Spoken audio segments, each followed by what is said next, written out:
Welcome to Healing Generations, a podcast creating a dialogue uplifting the importance of healing, strengthening, and supporting our communities, and that addresses the disparities and inequities in communities of color.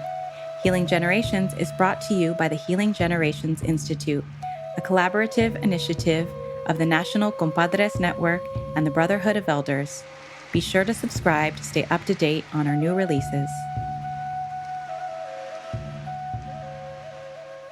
Buenas, welcome to the Yelder edition of the Healing Generations podcast by the National Compadres Network. I want to thank all our listeners. I want to thank all our subscribers, followers. I want to remind you, please share our podcast to all your social media so people can find it. But we appreciate all your participation, your feedback. You know, it really does help us out a lot. So before we get started, as you know, we like to honor the four directions. You know, I want to ask each and every one of you to take a deep breath kind of from your day. And then I want you to face the east where the sun rises. We want to thank all the men in our lives, our grandfathers, our fathers, our sons, our brothers, nephews, uncles, our homies. We want to thank them for all that they do in our lives. And as we have this very important conversation today, you know, about culture, about la cultura cura, that we think about them, you know, all that they contribute to our lives. And then I want you to move to your left and face the west. But as we face that direction, there's all the relatives in between. Our LGBT2 community, we want to thank them for what they bring to the table. All the diversity, the way they see the world, it all contributes to the beauty. And as we continue to that west direction, we think of all our grandmothers, our mothers. We want to think about them, our partners, our daughters, our aunties, all the women in our lives. We want to thank them, you know, for what they bring, their nurturing ways, their strength, and their courage. A lot of women do a lot of things behind the scenes, and we don't take the time to thank them, you know. So we want to take that time right now and bring them into the conversation. Think about the influences they provided for us and the leadership. We also want to move again to the left, to the north. And I want you to think of all your ancestors. Think of all those that lived before us. They prayed, they thought about us, they did all these things for us. They worked, they wanted a better life for us. And we want to thank our elders. Those that are still here, those that can help us. You know, they're lonely, and I want you to talk to them. When you see them, you know, say hi, make their day, you know, make life a little easier for them. You know, think about all the things they did for us and all the sacrifices they made on our behalf. And then we're going to move again to the left, to the direction of the south. Those are the future generations and our children.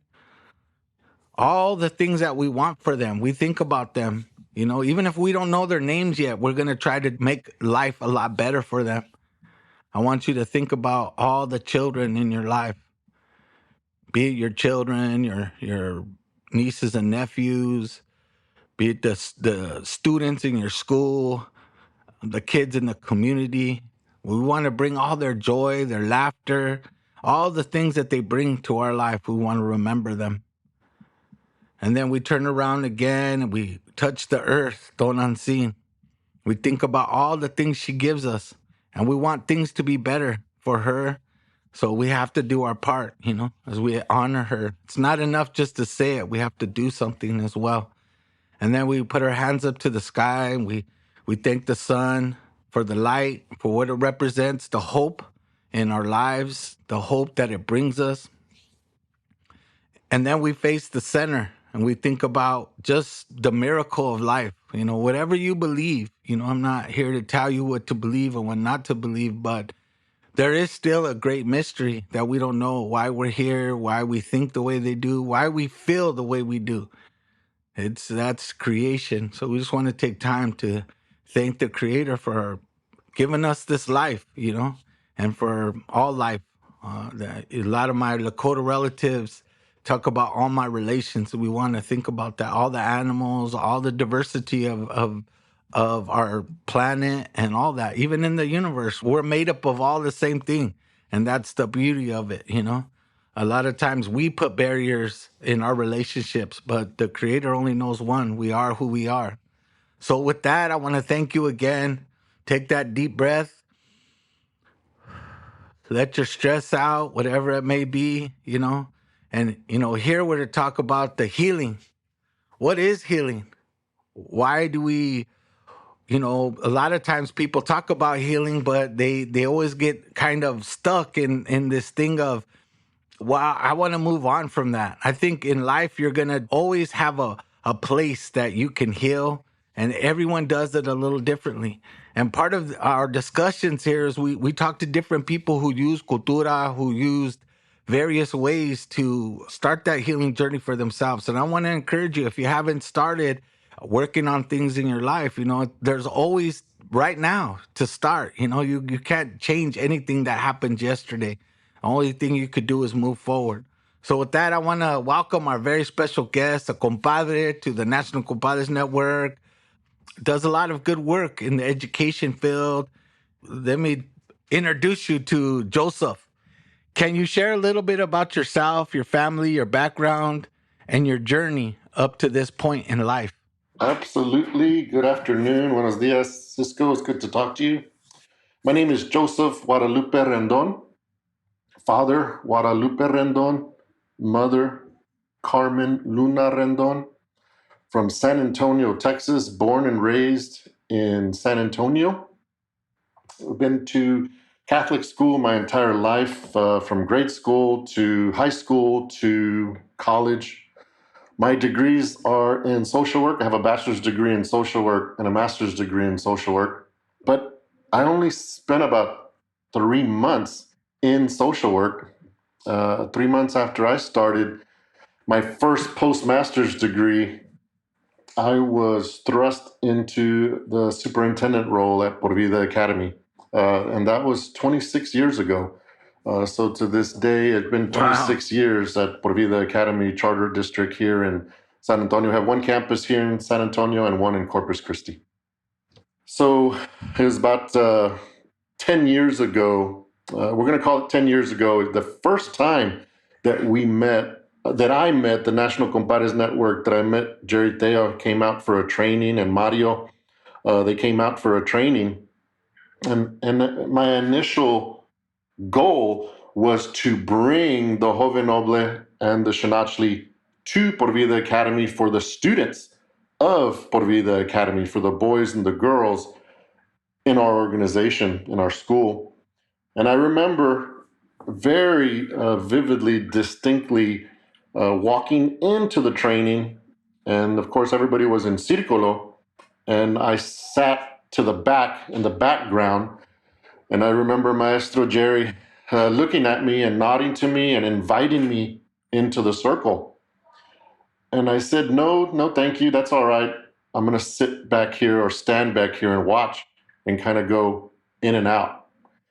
I initially viewed it as just something to bring for our students, not realizing that it was really there for me, and changing my life 10 years ago in bringing in Circolo to my life. And so that's the journey that I've taken, and kind of where things started with the National Compadre Network and Circolo. So, what do you think the lessons are that you've learned from your culture, your family, or life experience along the way that helped you in your own healing journey and development? Probably the single most important factor for me was my grandmother, Juana Luna Perez. She was the matriarch of our family. Everything started and ended with her. Her family, she had 13 kids. My mother was the second eldest. She had 9 brothers and 3 sisters. And so we had a large family. And we gathered on a weekly basis on Sundays. And my grandmother, though she did not speak English, she and I communicated very, very well. We had lots and lots of conversations about my life, her family, my family, as the years went by from childhood to teenager to young adult, and even as recently as a few years ago when I visited her just months before she passed away. She was 97 years old, and she had a lot of wisdom to offer me, and she was the most spiritual person for me, and her guidance is what really drove my way of thinking, though I wasn't the man at the time that she had envisioned for me. I know for a fact today she is absolutely proud of the man that I have become over these last 5 to 10 years. And what was that big change you think in your life that she would be proud of? As I spoke about Jerry, Maestro, inviting me into the Circulo and really not quite understanding what was happening in that Circulo. I was told what this was, but I don't know, probably even to this day, what allowed me to share my shortcomings, my faults in a circle that allowed the healing process to begin that I wasn't even aware was what my issues were. And I didn't realize, or if I realized it, I didn't believe for one second that my drinking was a problem, that my womanizing was a problem, or that my anger was a problem. I didn't think it was an issue. I didn't think it was anything that I needed to work on. I wasn't interested in working on it. And when the Circulo came about, there's something about saying and being honest with yourself and saying that I have cheated on my wife, I have cheated on my girlfriend, I have yelled, cussed at an employee or a child because of my anger, that there's something about that doesn't feel good, but there's also something about the Circulo that allows that to take place, that allows you to be able to look at that and say, you know what, I can change. I can be a different person, or I can make these changes in my life. And this Circulo is going to allow that process to happen. And that is what changed my life 5 to 10 years ago. And it took time. It wasn't as soon as Jerry left. It took even after that a couple of years, 2 3 years, for us starting to go to the retiro and for us to participate. And when I say us, a lot of what happened is the men got together on our campus, the employees, the men who were employed there got together, and we decided to do this as men, and we decided that we would work on ourselves as men. And that was very, very challenging. And sometimes it was very difficult. It took a lot of time. It's hard looking at yourself and saying, you know what, there are some things that you need to change. But being in that circle with the other men, there's no judgment. There is no, you're a horrible human being for thinking that, for behaving in that way. That doesn't excuse the behavior, but this place is a safe place for you to be able to say, you screwed up, you messed up, but you can get better. And that's what allowed really for the transformation to take place 6, 10 years ago. So in that process, a lot of people I know when they talk about healing, there's a process where it kind of feels like, like imposter syndrome, right? You're trying to be something different and it doesn't quite feel right. It feels like you're faking it. You know what I mean? Like when I started changing myself, I always felt like that I didn't deserve it. Somehow I did so much bad things that somehow I didn't deserve it. And I was trying to convince myself that I did. I mean, did you go through a similar process? Did you feel like as you started changing, because you had to make that initial step? One is being in the circle, being willing to share, but then willing to, as the maestro Jerry talks about, we have those 4 phases we talk about, right? That acknowledgement, just acknowledging like these things right here are really hurting me and hurting people around me. And then that understanding of what of those things can I possibly change? For some people it's external. They can't change it. For most of us though, it's internal. And I always felt like if I try to change, people are gonna say, that's not you. I know you. And then that other part of once you start to say, okay, well, I got these teachings, I'm going to try to integrate them in my life. That fourth step, which is I feel the hardest, is actually making movement and a commitment to work on little things. It starts out little, but did you have a similar process? I did. And it was pretty clear to me that the circle that I kept around me was so important. It wasn't as great a challenge when I would talk about some of the change, when I would be with my compadres that were going through this with me or that were there, that were understanding of what was happening. But in telling my friends from high school or college that I would quit drinking because it was a problem for me, it was, it's not a big deal. You don't need to. That's not important. Don't worry about it. You can have a beer or two. It was always put in a way that, don't worry about it. You can drink. Whereas if I surrounded myself with the right people, they were supportive of that not drinking. They understood that. They would never tell me you can drink one beer. No, you don't need to drink any beers to have fun tonight.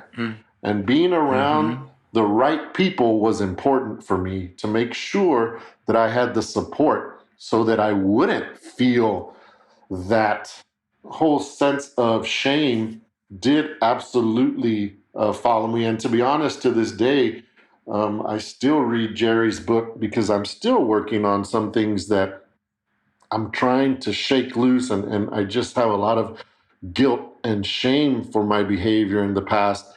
And I'm trying to move beyond that. But that part also is challenging and difficult.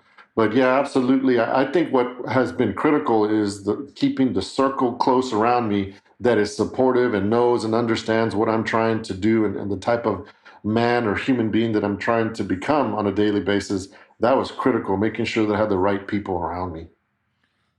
Yeah, it's key to have that circle. You know what I mean? Even with all your imperfections, all you guys working together kind of hold each other accountable. What was the biggest impact?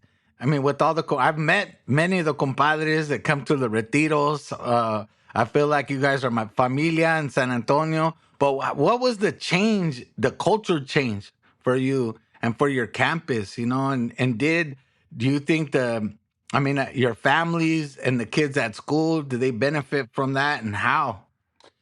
It was a very huge process. We had a lot of conversations about what we were doing.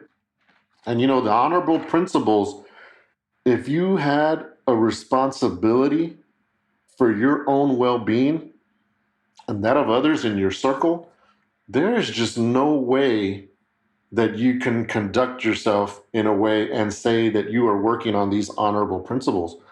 We had a lot of talks about who could or should be doing our Joven Noble Círculo with our students and our parents, because you can't be married and womanizing and chasing other women and then go conduct Círculo with your students. There's a huge disconnect there. And that was very challenging for us as a group of men sitting down and saying, well, man, I'm drinking every night. I leave work and I go straight to the bar and I'm partying. And I come in the morning and I'm going to conduct Círculo with these guys. There was a huge disconnect there. And we had a lot of discussions, a lot of arguments, a lot of Círculo about how we're going to do this if we really want to do this. And for the most part, we stood on our ground and we said, this is what we need to work on and this is what we need to do.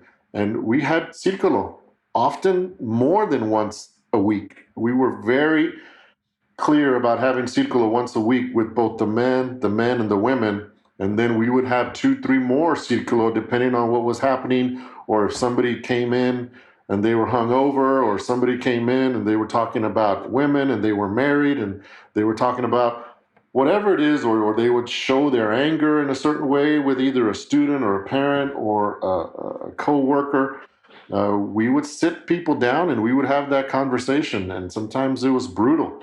But if we were going to look at these honorable principles and we were going to figure out a way to honor these principles and to conduct ourselves in this way, then it took a lot of soul searching. And that's why I say we started the journey 10 years, but it took 2, 3, 4 years before this really seeped in and really changed the way, for me, for the way I walked when I woke up in the morning, because I was still not in the right way, not nearly the way I feel today in my relationships with my wife now and my children today. It has changed everything about how we conduct ourselves and the kind of life I'm living right now and how our family lives today. Yeah, I'm glad you brought that up. But I mean, a lot of things that if our listeners, they might not know that the National Compadres Network, partly what we do is we do training, capacity building, and based on the teachings of Maestro Jerry Teo. And one of the curriculums we provide is called Joven Noble. And Joven Noble really is a character development. And I think a lot of young men and young women, we have another one for young women, Girasol, and even for parents, Cara en Corazon. But it's all based on those teachings, And I think, every time we go out and do a training, a lot of times somebody had asked me, why you guys spend so much time on the foundation? It's just like a house, you're going to build something. That foundation has to be strong. And you have to walk with these teachings in order to pass them on. This is not just a curriculum where you just teach it and when you're done with your session with the kids, you just walk away and go live your life. I mean, if you really want to carry circle, you really want to do things, with young people, walk with them, you got to give them something so that they could hold on to. And I think as myself, as me and you, being Yalders, which is a young Yalders, we talk about having that vision to walk with, having the teachings, something that you could use in everyday life, a lot of times, I thank my wife for putting up with my shortcomings, say, I know I'm not perfect, but I try my best, and I think to say that honestly is a blessing. And I could tell when you say that, it's a blessing, the way you've come around, and I know everyone has stuff to work on, but how today, moving forward, how are you building all these and, how does it translate to other things in your life right now? I mean, how are you teaching these concepts to other people? I mean, even if it's just in a passive way, just kind of by modeling it, Yeah, I'm glad you asked that. You said earlier how we carry this and how we carry this forward. And that is just something that we are so blessed as a family to have my 4-year-old, 5-year-old, and 6-year-old. We have a daily way of leaving the house and we go to our altar and we get in a circle, my wife, myself, our 4, 5, and 6-year-old, and we have circulo, and before we leave, and if I'm honest, we don't do it 7 days a week. We probably do it between 4 and 6 days a week. There are some days that we are like just scrambling. If you can imagine a 4, 5, and 6-year-old trying to get them out the house, get them to school, we're trying. I'm trying so hard to make that 7 days, but it is just absolutely brutal sometimes. But everything has to be intentional. I really like the way we started with the directions because you have to be that intentional. And we have right now our 6-year-old closes us out of our circulo, and if you can imagine, I started this journey at 40 years old. My son has started this journey from birth, and that to me is an absolute huge blessing for us. My son has never seen me drunk. My son has never seen me disrespect his mother. My son has never seen me conduct myself in a way that Joseph Rendon existed in his 40s and in his 30s and his 20s. And to me, that is a very proud piece for me, because he, in theory, is going to conduct himself in this way. He's going to grow up, and my two daughters are going to grow up knowing that these are the honorable, principled ways to conduct themselves. And like, for me, as an excuse, I knew no better.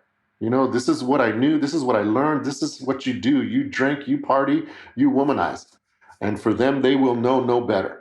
That is at least the goal. And what we try to do on a daily basis with them, you will know no better than to be an honorable person in this world of ours. And so every single day, that is our goal. We talk about keeping our palabra. You're going to get ice cream when your mom gets home.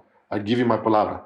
Mom gets home, 10 minutes later, they don't have ice cream. Dad, you gave us your palabra. You said you were going to give us ice cream and mom got home. So they call us and they say, you're right. I gave you my palabra. And so you're going to get your ice cream right now. And so that's how we conduct ourselves on a day-to-day basis. And it is so important for our students. And I know that we initially wanted to bring this program that is not a program to our organization. But ultimately, in the end, this was about changing my life. I'm so glad that the maestro came and visited, and it just connected for me, and it's just, that is how we conduct ourselves as a family, and that's how we continue the teachings with them, and absolutely with people who ask me why I'm not drinking, or why I'm not going to go out, or why I'm not going to do something, and I tell them, I say, hey, this is what I'm trying to do. This is how I'm being an honorable person, and this is how I'm going to respect my wife, and I'm going to respect my kids this way, and just so that you know, this is how I conduct myself. And so that's what's important, and that's what we do now, and that's how we carry this on. And I'm super hopeful that this is how our children will continue to conduct themselves, and how they will continue to carry this forward, these teachings that they're getting now as young children into adulthood ultimately.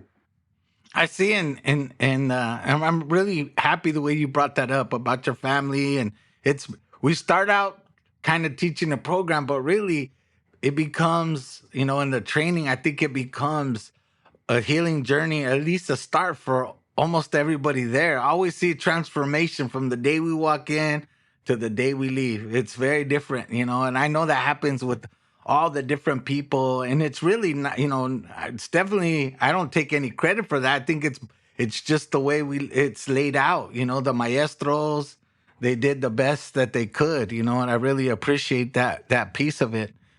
So tell me, from your perspective, especially now in I know you're in Texas and San Antonio, a lot of people are doing soul searching across this country, about the violence that's happening. And, I rack my mind thinking about, how do we reach young people? Do you have any thoughts about how we could bring more healing to our communities? Well, certainly for us, what is absolutely critical, and what we do in our organization, is we have to include the parent. We have to include whoever is in that household, has to be part of that process. And when we do home visits, when we talk to students, you can't really have a conversation with a young man or a young woman without knowing and understanding where they come from and who they are. And a lot of the curriculum allows for that. Certainly, Cara y Corazon, that a lot of these curriculums and the trainings that we get and the teachings that we get allow for that to take place. And it's a very easy, good transition that can take place to helping understand where kids are. We have, if not 100%, a high percent of our students are just angry.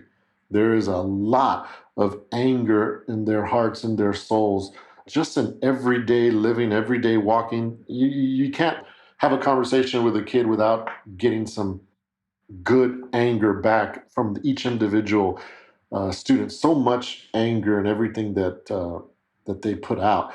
And so being able to understand the home, being able to understand who's raising them, being able to understand the living situation that they're in, I think it's absolutely critical that in order for us to make any change in our students and our young people's lives, we have to know and understand where they're at in their lives and what their home is like, and really get in there and understanding that for any healing to take place, we just believe that, or I just believe that understanding the family dynamic is critical first in order for that change to take place, because it's got to come from the entire household. Yeah, there's a lot of when you're trying to understand trauma, like today they use the words or the phrases of trauma informed care. We talk about healing centered care, right? One of one of my elders always used to say, if we don't tolerate our kids, who's going to? We can't farm that out. We have to tolerate them. We have to be compassionate, have that love and all that stuff, that they need, all the emotional support that they need. But really, a lot of the trauma starts at home because we have this intergenerational trauma, and it's tough. And I think just attempting, even talking about it, I think part like what I like to do is be very matter of factish about it, because some people say healing is kind of hippie. It's like, no, it's not. It's tough. It's hard. If it was easy, everybody would do it. It is very tough, and you have to put yourself out there, be vulnerable, all those types of things. But it's tough, but it's also beautiful. It's a beautiful experience.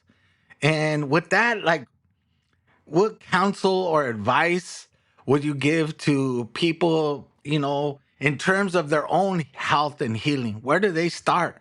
What's the first steps? If you could suggest something to them, what would be that initial steps?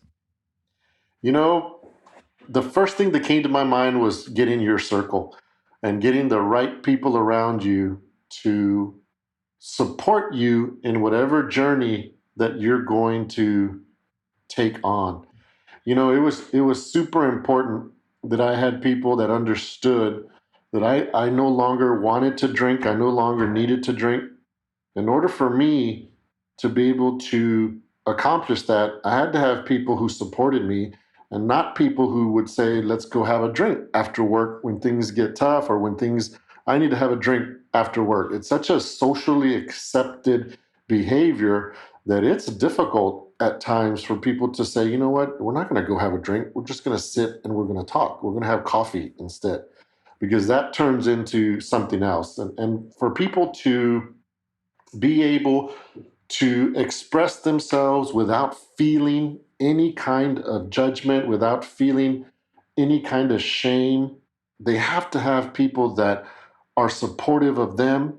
And I think it's important that when people want to begin that journey, that they know that there's people there that have gone through it just like they're trying to go through it, and that there are people there who support them and who love them no matter what their behavior. It's critical and important. We talk about separating the individual's behavior from the actual individual. Just like the maestro says, and just like the teachings say, you are sacred just the way you are. And it's important that people feel that way so that they can begin that healing process and say, you know what, it's okay that I feel this way. I want to change. I don't want to do this anymore. I don't want to be this way anymore. And this guy right here next to me, my compadre, loves me just the way I am. And we're going to walk through this together. To me, I believe that a support system is absolutely critical to be able to begin the process of this change. Well, I think that's a key, right? Having that support. And really, I think sometimes people think, well, if I change, no one's gonna, I'm not gonna be the same person. You're right. You're not gonna be the same person. But a lot of people will support you if you just put it out there and communicate it. Like, I need help, I think a lot of people, I was afraid of that, like my circle wasn't the right circle for me to get the help I needed. So I had to find a new circle that supported me. And I think a lot of my homeboys, that from before, sometimes they look and say, well, you turned your back. And said, no, I'm still here. If you want to join my circle, I got you. Just the circle you're in, I can't do it anymore. And I'm really happy that you made that choice. I've heard you say many times how it has impacted you. And, you're very honest with yourself. And I always appreciate that. So I want to take the time to thank you for doing what you do for the youth, for your familia, for your children. I think it's they're getting the better you, which is the best thing that they could have. Having a dad who's more healed, who is in that process. I mean, they're only going to benefit from, and even the mistakes that they're going to make, it's going to be in a good way, because everybody makes mistakes. But how the resiliency that you show really, really, really kind of gives you the happy feeling, the happy life. You know what I mean? What's happiness? And to me, it's that ability to ride the roller coaster and still feel good, because there's going to be down times, there's going to be there's going to be times where your life feels you're on top of the world. And that's what I loved about my own healing journey, is that no matter what came my way, I could still find the hope for that. So is there any last message you would give, or anything you would want our listeners to know? So I'll say two things, if it's okay. Number one, I want to say thank you to Papa Bear. Isaac Cardenas has been a huge support system here in San Antonio. As you know, he's from here, and he has supported our organization, our school. He has supported me individually as part of our circle to be able to do that. So that has been huge for us. And of course, Maestro Teo for being there. What I love about Jerry is that he loves that he sees healing take place in my life.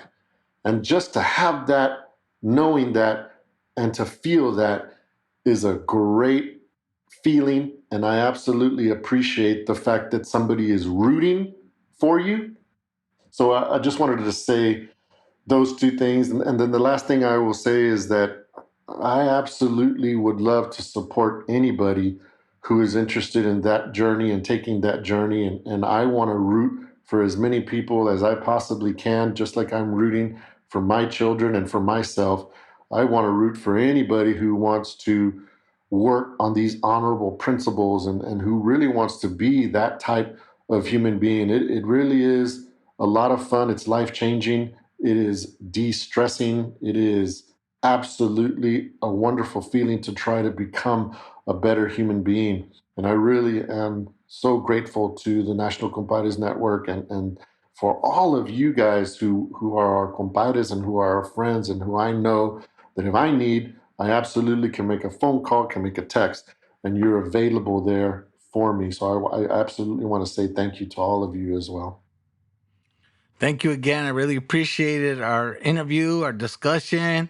And I want to remind all our listeners, if you got something out of today, as a part of our discussion, I think the first step is just kind of researching and listening. I get it. It's scary at first, but, part of it, you can listen to our podcast. There's many other podcasts that you can listen to. The main thing is getting connected, and asking for that support. And I just want to remind you, throughout this month and the next coming up months, we're going to be doing some talking about, sacred fatherhood. We're going to talk about healing, either on Facebook Live or webinars. And if you want to learn about those things, you could just find it on our social media, our Facebook page, our Instagram, our Twitter, however you get it, however you get your kind of information. You also could go to our website at the National Compadres.org, and you could sign up for our newsletter. And, we provide a lot of different types of avenues, not just for men, but for women as well, for the Comadres Network. And, it's a beautiful thing. So, I just want to invite everyone into our familia. And again, thank you again for listening, for sharing. And with that, I want to say palabra. Thank you. Tlazo. Bye.